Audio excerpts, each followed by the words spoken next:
I never thought I would say it, but I actually feel bad for Blood Shepherd. Hey everyone, Templar74 here with another Yu-Gi-Oh video, and today's Yu-Gi-Oh video is going to be my thoughts and impressions regarding the latest episode of Yu-Gi-Oh VRAINS, episode 78, The Rebellious Bounty Hunter. And I gotta be honest with you guys, although the duel in this episode was quick, a little bit quicker than what I would like it to be, this was a very well-rounded episode, and by the end of it, you would be hard-pressed not to feel bad or to feel some sympathy for Blood Shepherd here, something that I never thought would actually happen, but nonetheless, this episode actually pulled it off.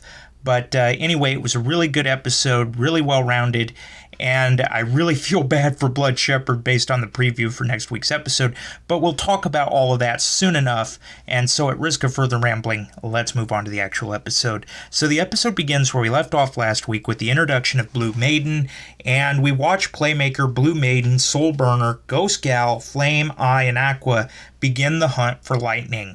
While this is going on, we go back to the real world and we see Kingo. He's looking back at Earth's dissection and the purposes of it in the Soul Technology Data Bank, because he actually transfers there later on thinking, what could they possibly be doing by dissecting the Earth Ignis? What could they possibly be doing by turning Go into an AI-human hybrid? It piques Kingo's curiosity, so he goes in as Blood Shepherd and retrieves this information from the data bank, and he learns that Solar Technology is actually rebuilding the Ignis. They're making their own superior Ignis, and this infuriates Blood Shepherd because this pretty much means he was hired under false pretenses, and he actually goes to confront Zaizen about what he had just learned. While this is going on, we see that Revolver and Spectre have been observing Kingo and following him in the real world, and then we transfer over to Zaizen, who's actually reading Aui's note that she wrote him and left on his desk over in Solid Technology, where it's basically telling Zaizen to leave her alone. You know, she's trying to sort things out, she's trying to figure things out, and is asking Zaizen to leave her alone. About this time, Kingo just barges into his office and confronts him. He actually throws him a flash drive and says, "What is the meaning of this?" And Zaizen reads what Kingo is talking about, and the plan by Solid Technology to build a superior Ignis, an Ignis 2.0, an advanced AI with free will, a better version of the Ignis. And Zaizen is just like, I just heard those were rumors. I didn't think they were actually true. But this infuriates Blood Shepherd nonetheless, and he pretty much quits Salt Technology and tells Zaizen, I'm not helping you anymore because I want to destroy the Ignis, not recreate them. And so, yeah, Zaizen is just like, okay, if that's what you want to do, but I'm not going to turn my back on Salt Technology. There's nothing I can do. I'm just a lapdog. So yeah, this all tension boils over. Kingo's had enough. He's like, I'm out. And Zaizen is just there like, I really can't do anything. Then we go back into Link VRAINS, and the hunt for Lightning is continuing, but it's stalled because the gang goes to, Playmaker's team rather, I guess I should call it, goes to where Aqua was being held prisoner in hopes of finding some clues, some remnants of Lightning somewhere. But nonetheless, there's nothing, which Playmaker kind of expected to happen because Lightning isn't the kind to leave breadcrumb trail back to him, so to speak. But yeah, so the search for Lightning has stalled, and Revolver, we go back to the real world, Revolver has learned that Lightning has went into hiding, and his whole gang has went into hiding, and this concerns Revolver because he pretty much has the perception that when Lightning appears again, he's going to be exactly where he wants to be, and that's going to leave the Knights of Hanoi. It's going to leave everybody at a disadvantage. And he realizes that the Knights of Hanoi are not going to be enough to stop Lightning. And that's when Spectre comes up and says, well, do you have anybody in mind? Because Revolver says, we need more skilled programmers. And Revolver says, at the top of my list is Kingo. And so, yeah, Revolver goes into the virtual world to confront Blood Shepherd at this point, and we actually see Blood Shepherd wandering in the wastelands here, and he's haunted by his sister's words about how his father cared for him right up until the day that he died. And this whole thing that Ghost Gal revealed to Blood Shepherd has really shaken him up since he's heard it. You know, it's kind of changed him in a way, and even Revolver can sense it. But then Revolver appears, and offers him a proposal.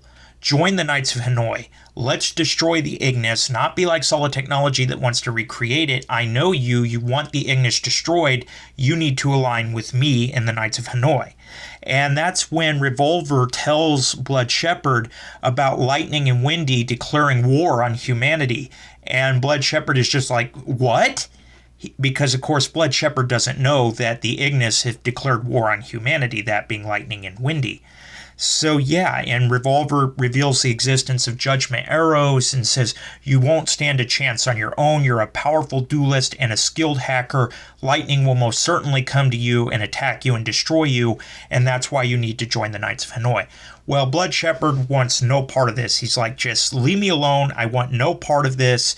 And so Blood Shepherd and Revolver decide to settle this with a master duel. And their master duel gets underway. And Revolver kicks it off with just one set card. And this actually infuriates Blood Shepherd even more because he thinks Revolver is just mocking him. So Blood Shepherd brings out Battle Drone Warrant and Battle Drone General and knocks Revolver down to 1,600 life points in one attack and almost defeats him. But Revolver's not impressed by this as he special summons Checksum Dragon, a new dragon, and raises his life points up to 2,800 via its effect. So Checksum Dragon survives the attack, but Revolver's back down to 800 life points again through effect because Checksum Dragon cannot be destroyed once per turn.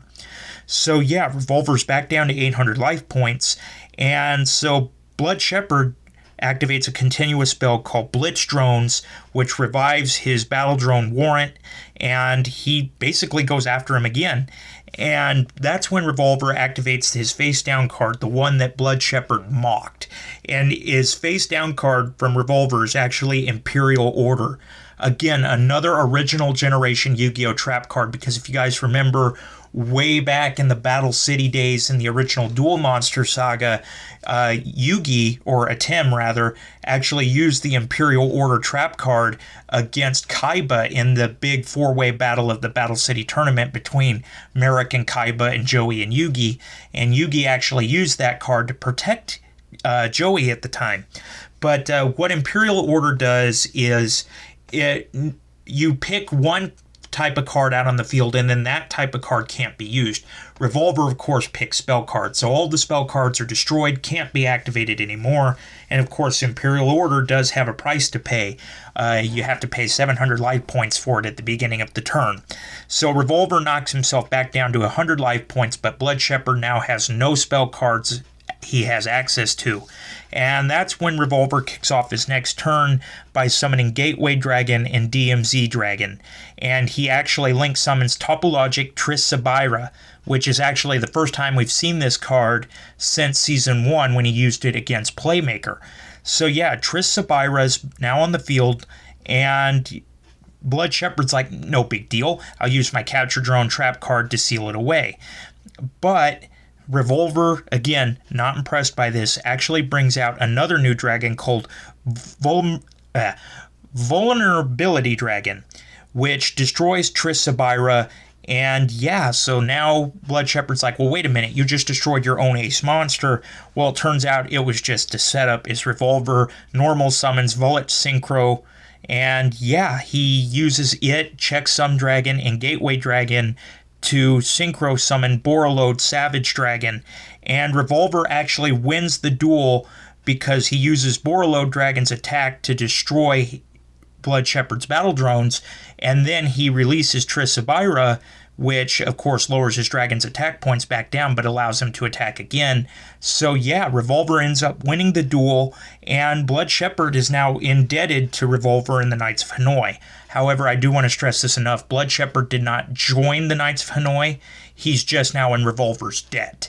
And Revolver even makes the comment of, I know how much you hate being in debt, Blood Shepherd.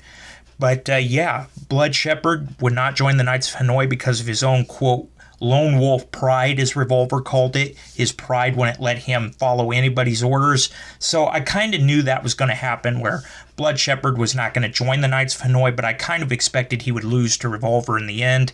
So yeah, to that effect, I was actually right. And yeah, that was pretty much the episode. Like I said, it was very interesting to note that Ghost Gal's words about his father caring for him until the day he died haunted Blood Shepherd so much that this duel, you actually saw a different side of Blood Shepherd. He wasn't as ruthless as he normally was. He's lost.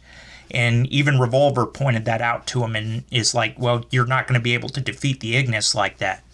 So yeah, it was really hard by the time the episode was over to say anything or feel bad for Blood Shepherd. You couldn't help but feel bad for the guy. I mean, he just learned that his father, who was dead to him all these years, actually cared about him until the day he died.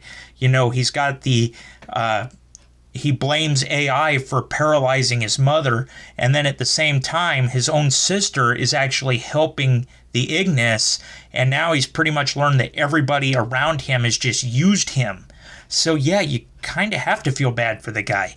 But anyway, rambling aside, overall episode really well-rounded, although the duel was really quick and we kind of got the result I expected. Overall, I give this episode a 9 out of 10. It was a really hard episode not to feel bad and feel for Blood Shepherd by the end of it, in my opinion, of course.